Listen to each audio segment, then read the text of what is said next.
Hello friends, Vikram this side. Welcome to Hindsight Nifty channel. तो चलिए आज के हम रीजनेबल ट्रेड्स देख लेते हैं निफ्टी और बैंक निफ्टी में। तो आज गैप अप हुआ, उसके बाद एक डोजी बार बना। तो ये इंडिजन बार है, तो यहाँ पे आप कुछ बाय या सेल नहीं कर सकते हैं।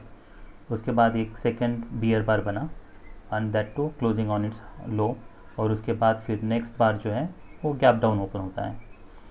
तो ये एक रीज़नेबल सेल सिग्नल है। वो इसलिए क्योंकि ये एक वेज भी बन रहा है और डे का जो लो था वो भी ब्रेक हो रहा है।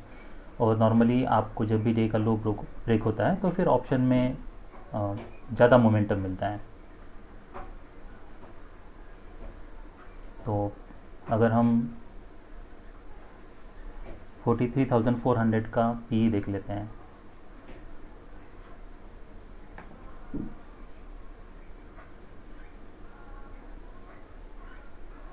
तो आप देख सकते हो कि यहाँ पे आपको एक अच्छा खासा मोमेंटम मिला है। सो 180 से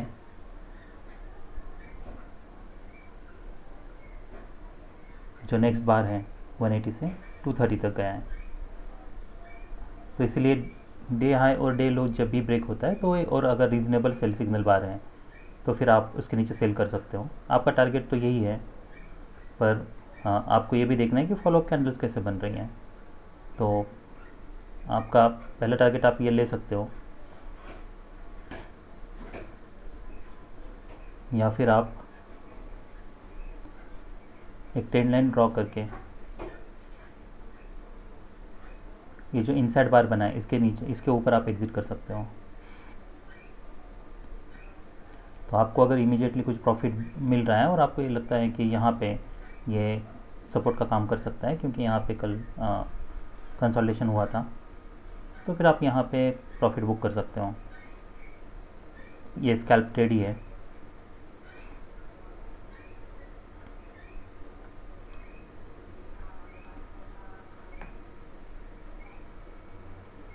तो उसके बाद दूसरा एक बार यहाँ पे बन रहा था, पर जबकि स्ट्रॉन्ग बियर ट्रेंड है तो मैं यहाँ पे बाय नहीं करूँगा। फिर नेक्स्ट ट्रेड जो था वो ये ट्रेड था जो आप ले सकते थे, जहाँ पे आई ये आई फ्लैग बना था। ये ब्रेकआउट मोड पैटर्न है एंड दैट टू ईएमए। जैसे इसका हाई निकलता है आप ट्रेड ले सकते थे। फिर आपको फॉलोअप देखना है। अगर आप फॉलोअप स्ट्रॉन्ग नहीं है, जबकि ये दो स्ट्रॉन्ग बुल बार्स हैं, तो चांसेस हाई है कि फिर से एक रिज्यूम करे रैली।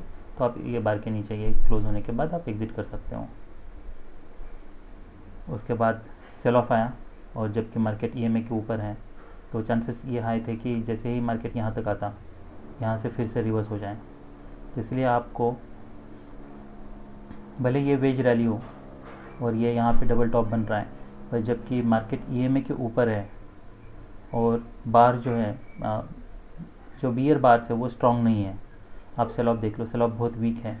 तो चांसेस ये हाई है कि अगर ये बियर लेग है तो फिर और एक बुल लेग भी आएगा। तो इसीलिए आप यहाँ पे कहीं पे भी कोई एक रीज़नेबल सेल सिग्नल बार नहीं है।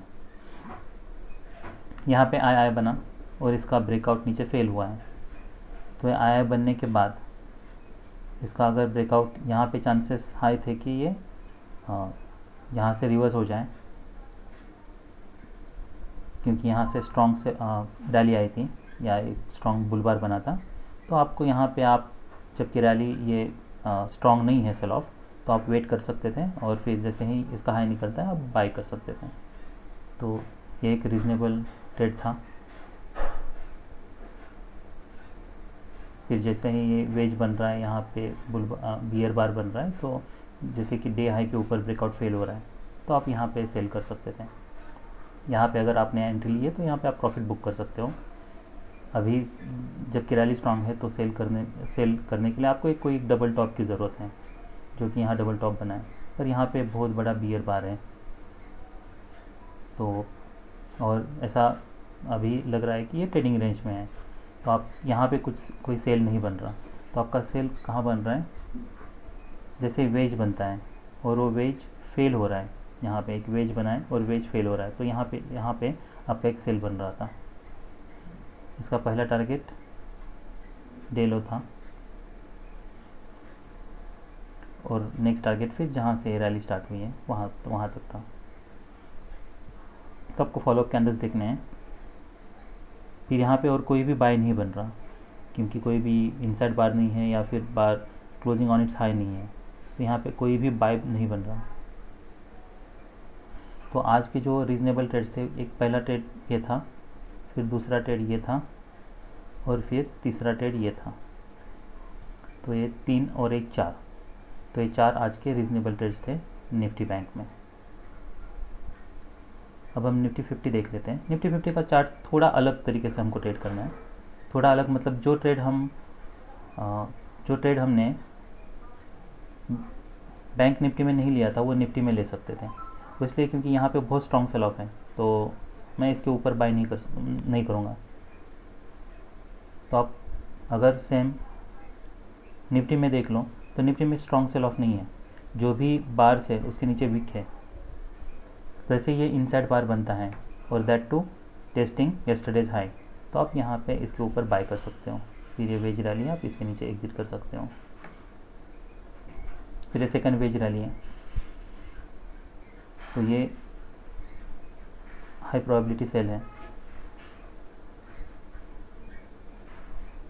तो एटलीस्ट ये तो टेस्ट होने का आप एक्सपेक्ट कर सकते हो, क्योंकि रैली इतनी स्ट्रांग नहीं है। और मार्केट साइडवेज जाने के बाद यहाँ पे जैसे ही ये बार क्लोज होता है आप यहाँ पे सेल कर सकते हो।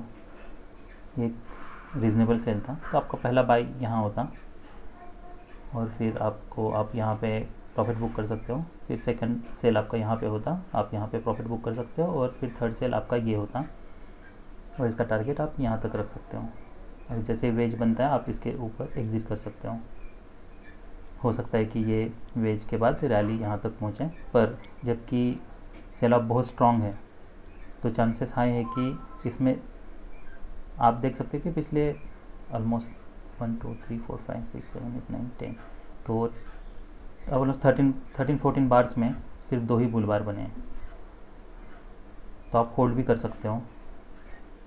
फिर जैसे ये इसका लो निकालता है आप यहाँ पे सेल कर सकते हो, क्योंकि फिर ये वेज है, वो वेज पैटर्न जो है वो फेल हो रहा है। तो वेज पैटर्न जैसे ही फेल होता है आप एक्सपेक्ट कर सकते हो कि आपको मेजर मूव मिल जाएगा।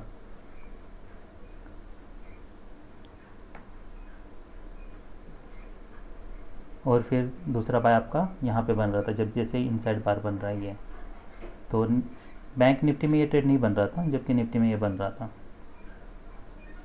फिर इसका टारगेट यही था। तो अगर हम निफ्टी में देखते हैं तो निफ्टी में एक ट्रेड था, यहाँ पे डे लो के नीचे जब भी मार्केट जाता है तब सेल नहीं बन रहा था, क्योंकि कोई स्ट्रॉन्ग सेल सिग्नल नहीं है। और यहाँ पे एंट्री बन रहा था और ये रीज़नेबल बाय था। तो एक बाय ये था, दूसरा सेल ये था, थर्ड सेल ये था, फोर्थ सेल ये था और फिर फिफ्थ। तो 5 ट्रेड्स बन रहे थे निफ्टी 50 में रीज़नेबल। तो आज हम 12 फिन का चार्ट देख लेते हैं। तो यहाँ पे जैसे ही ये ट्रेडिंग रेंज निकाली तो आप एंट्री ले सकते थे, पर ये जो बार है इसके ऊपर वीक है, तो आपको फॉलोअप भी देखना है। तो अगर आपने यहाँ पे कहीं एंट्री ली है तो अगर यहाँ पे अगर मार्केट साइडवेज जा रहा है तो आप एग्जिट कर सकते हो, क्योंकि चांसेस आए कि मार्केट फिर से ट्रेडिंग रेंज में आ जाए। और वही हुआ, मार्केट यहाँ पे ट्रेडिंग रेंज में आया तो आप यहाँ पे सेल कर सकते हो। जबकि रैली स्ट्रांग है तो थोड़ा चांसेस ये भी बन रहे हैं कि फिर से यहाँ पे बाइंग हो। तो अगर आपने यहाँ पे सेल किया है तो आपको ये स्टॉप लॉस पे आपको रिलाई रहना है। फिर आपको देखना है कि फॉलोअप कैंडल्स में क्या कोई कैंडल्स ईएमए के ऊपर क्लोज होकर उसका हाई निकलता है क्या। अगर वैसा होता है तो फिर आप एग्जिट कर लो, नहीं तो आप अपने स्टॉप लॉस पे रिलाई रह सकते हो। फिर यहाँ पे आप देख सकते हैं कि मार्केट साइडवेज जा रहा है, फिर यहाँ पे एक वेज बना है और इसके हाई को निकाल रहा है। तो ये आप यहाँ पे एग्जिट कर सकते हो, या फिर जबकि रैली स्ट्रांग है तो रिजम्पशन स्ट्रांग है तो आप वेट भी कर सकते हो। जब तक कोई बार EMA के ऊपर क्लोज नहीं होता है। तो इसको ट्रेड करने के मल्टीपल वेज हैं। तो आप अगर यहाँ पे सेल करते हो तो ये एक आपका पोटेंशियल प्रॉफिट टारगेट हो सकता है, क्योंकि यहाँ से रैली आई थी। तो आप यहाँ पे प्रॉफिट फिर या तो 50% बुक कर सकते हो और फिर वेट कर सकते हो। फिर जैसे दूसरा बार EMA के नीचे क्लोज होता है ये, तो आपका ये वेज रैली जो था, वेज फेल हो रहा है, प्लस डे लो भी है वो भी ब्रेक हो रहा है, तो ये एक हाई प्रोबेबिलिटी सेल है। तो इसका टारगेट जो होगा वो आप MMO नीचे प्रोजेक्ट करके रख सकते हो।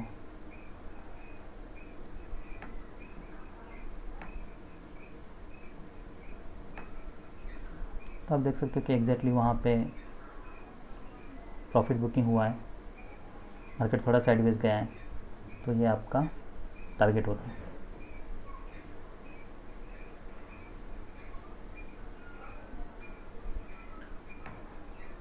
तो अगर आपने यहाँ पे एंट्री ली है तो फॉलोअप देखना है आपको, साइडवेज जा रहा है, आप यहाँ पे एग्जिट कर सकते हो। उसके बाद आपको